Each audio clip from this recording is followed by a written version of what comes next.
5 pujian Presiden Trump dan para tokoh dunia pada pengelolaan ekonomi ala Jokowi.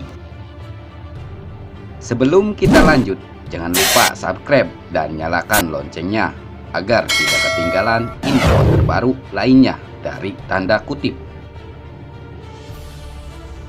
Menko Polhukam Wiranto pernah menyebutkan ekonomi Indonesia di bawah kepemimpinan Presiden Joko Widodo mampu bertahan di tengah krisis global. Hal itu merupakan pencapaian dari program Nawacita Presiden Jokowi. Sayangnya, kata Wiranto, keberhasilan mantan gubernur DKI Jakarta itu justru tak dilirik masyarakat. Presiden Jokowi justru dihujat oleh warganya sendiri. Presiden Jokowi itu pemimpin yang baik dalam memimpin negara, tapi di dalam negeri dihujat, disebut diktator, tidak demokrasi, katanya. Sebaliknya, lanjut Wiranto, Presiden Jokowi menuai pujian di dunia internasional lantaran mampu bertahan di tengah kondisi ekonomi global yang tengah lesu. Hal itu diungkapkan Wiranto setelah melihat hasil survei yang dilakukan oleh negara luar. Presiden kita Jokowi dalam survei internasional adalah pemimpin yang terbaik yang mampu membawa negara pada periode sekarang ini, ungkapnya. Karenanya dia memandang Indonesia seharusnya tetap bersyukur dengan kondisi ekonomi saat ini yang stabil. Kita masih bisa bertahan, kita harus bangga pemerintah bahwa bahtera ekonomi kita mampu bertahan seperti ini, tandasnya. Berikut ini sejumlah pujian para tokoh dunia pada kondisi ekonomi di bawah kepemimpinan Presiden Jokowi.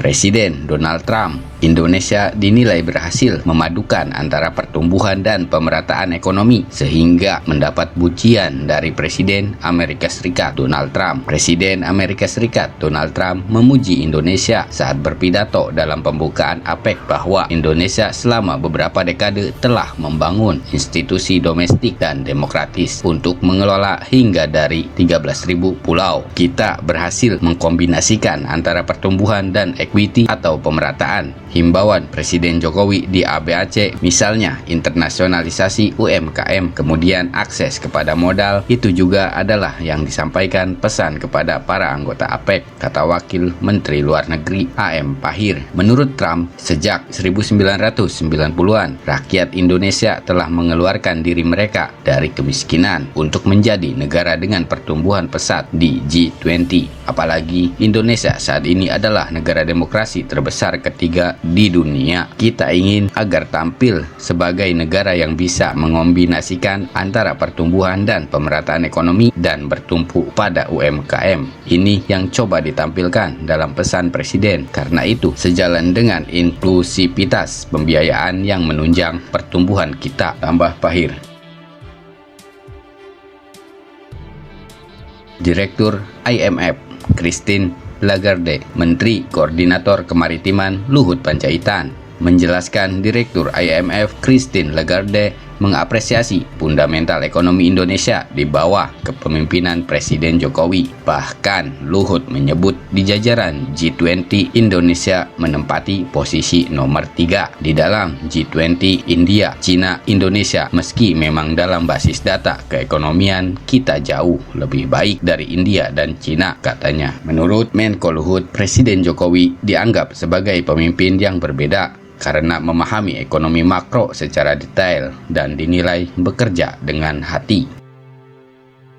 Chairman Forbes Media Steve Forbes, Chairman and Editor-in-Chief Forbes Media Steve Forbes memuji Presiden Jokowi sebagai salah satu tokoh perubahan yang memberi banyak perubahan terhadap pembangunan Indonesia dalam beberapa tahun terakhir. Menurutnya, mantan wali kota Solo tersebut adalah orang dengan latar belakang yang tepat untuk membangun perekonomian Indonesia. Presiden Jokowi adalah reformis yang sudah membangun Indonesia. Sebelum dia memasuki dunia politik, dia wirausahawan. Dia tahu bagaimana hal terjadi di pasar, miliki bisnis mebel, dan dia frustasi dengan birokrasi, dan dia melakukan sesuatu. Dia tidak mengeluh dan justru melakukan yang baik. Dia seorang wali kota sukses di Solo dan gubernur. Dia mengambil pendekatan sebagai wirausahawan saat jadi presiden, ujarnya. Tidak hanya itu, Presiden Jokowi juga dinilai telah memberi kemudahan kepada dunia usaha. Salah satunya melalui pemotongan izin yang dinilai terlalu lama dan panjang. Dia juga mengeluarkan program amnesti pajak. Dia menetapkan target 7% yang membuat Indonesia sebagai salah satu dari 10 ekonomi terbesar di dunia. Presiden Bank Dunia Jim Yong Kim. Presiden Bank Dunia Jim Yong Kim memuji Indonesia sebagai negara dengan pertumbuhan ekonomi yang cukup pesat. Indikatornya ialah pertumbuhan ekonomi Indonesia bisa berada di angka 5% di tengah gejolak dunia. Indonesia memiliki pertumbuhan lebih dari 5% yang akan membuat iri mayoritas negara dunia, ujarnya. Dia mengatakan, Indonesia adalah negara penting bagi dunia. Maka dari itu, Bank Dunia ingin bekerja sama dengan pemerintah maupun sektor swasta. Kami akan menunjukkan seberapa cepat sebuah negara berkembang dapat beralih dari status rendah ke menengah ke atas. Kami percaya bahwa itu mungkin di sini, di Indonesia, katanya. Presiden ADB Takehiko Nakao. Presiden Asian Development Bank Takehiko Nakao memuji pemerintah Indonesia atas kebijakan ekonomi yang telah diambil di tengah ketidakpastian dunia. Sebab ekonomi Indonesia berhasil tumbuh hingga 5%. Saya ingin sampaikan bahwa saya sangat terkesan dengan komitmen dari pemerintah dan Presiden Jokowi terhadap reformasi kebijakan, tuturnya. Menurutnya, berbagai kebijakan dalam paket yang dikeluarkan oleh pemerintah mampu untuk menarik minat investor untuk dapat berinvestasi di Indonesia. Hal ini pun mampu dimanfaatkan oleh Indonesia untuk mencapai target pertumbuhan ekonomi.